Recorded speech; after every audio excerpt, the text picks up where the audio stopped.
America विश्व की सबसे बड़ी अर्थव्यवस्था और सांस्कृतिक शक्ति। आर्य समाज का साहित्य संभवतः पहली बार 1893 के शिकागो विश्व धर्म संसद में पहुंचा था, जब भारत से युवा आर्य समाजी लाला जिंदाराम और श्री सिद्धराम पंडित गुरुदत्त विद्यार्थी का अंग्रेजी वैदिक साहित्य वहां लेकर पहुंचे थे और खूब प्रचार किया था। विश्व धर्म संसद के दौरान इन युवाओं ने कई अमेरिकियों से मुलाकात की और वैदिक धर्म पर व्याख्यान दिए, अनेक अमेरिकियों को प्रभावित किया। 1907 तक कनाडा के वैंकूवर में आर्य समाजियों ने संगठन बना लिया। धीरे धीरे अमेरिकी महाद्वीप पर आर्य समाज का प्रसार होने लगा।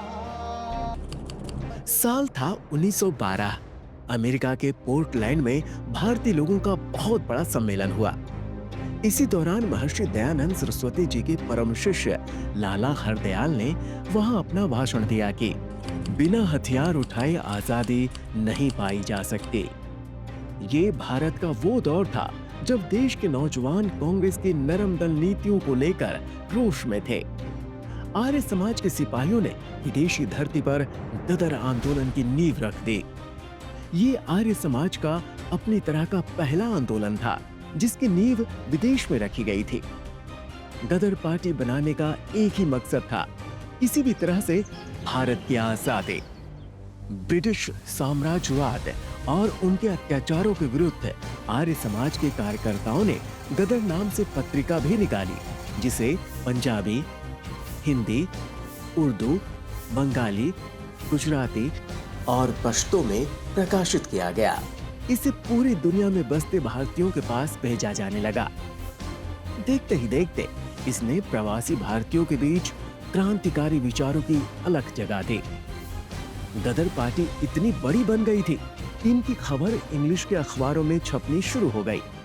किंतु दुर्भाग्य से अंग्रेजों को आर्य समाज के इन क्रांतिकारियों की योजना की भनक पड़ गई और क्रांतिकारियों को पकड़ने के लिए व्यापक अभियान छेड़ दिया गया। बहुत से गदर सदस्यों को बंदरगाहों पर ही गिरफ्तार किया जाने लगा, किंतु आर्य समाज के सिपाही धुन के पक्के थे।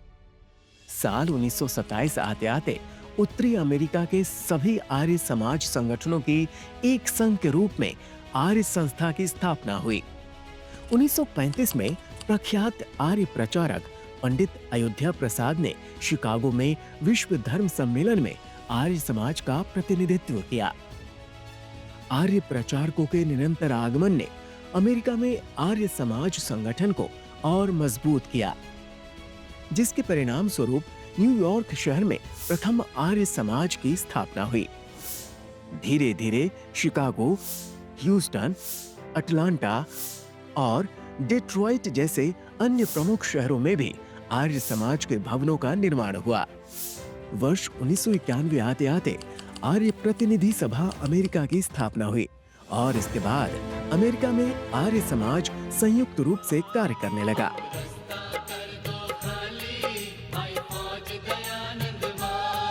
अब रास्ता कर दो खाली, आई फौज दयानंद वाली। अब रास्ता कर दो खाली, आई फौज दयानंद वाली। आर्य प्रतिनिधि सभा अमेरिका द्वारा पिछले 36 वर्षों से निरंतर अंतर्राष्ट्रीय आर्य महासम्मेलन का आयोजन किया जा रहा है।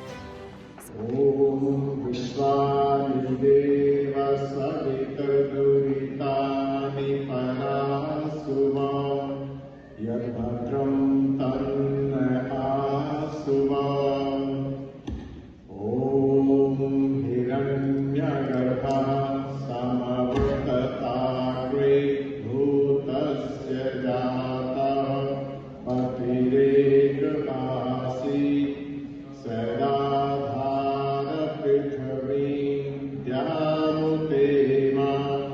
कस्मै देवाय हविषा विधेमा।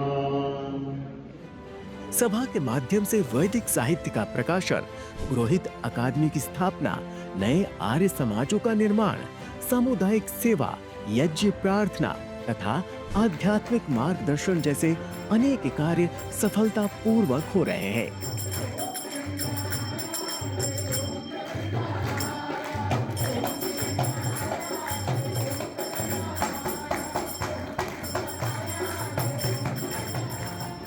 युवा पीढ़ी को वैदिक संस्कृति से जोड़ने हेतु विद्यालय, कक्षाएं, कार्यशालाएं और सेमिनार संचालित किए जाते हैं।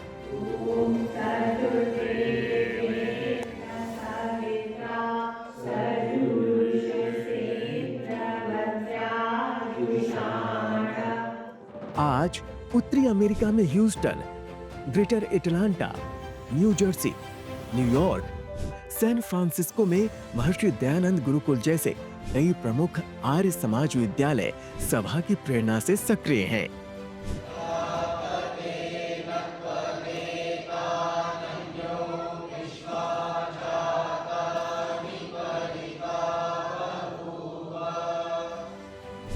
आर्य प्रतिनिधि सभा अमेरिका के 50 से अधिक आर्य समाजों के सदस्य सदैव सेवा भाव से आगे बढ़कर भूकंप, सुनामी, कोविड या बाढ़ जैसी प्राकृतिक आपदाओं में राहत कार्य करते रहे हैं।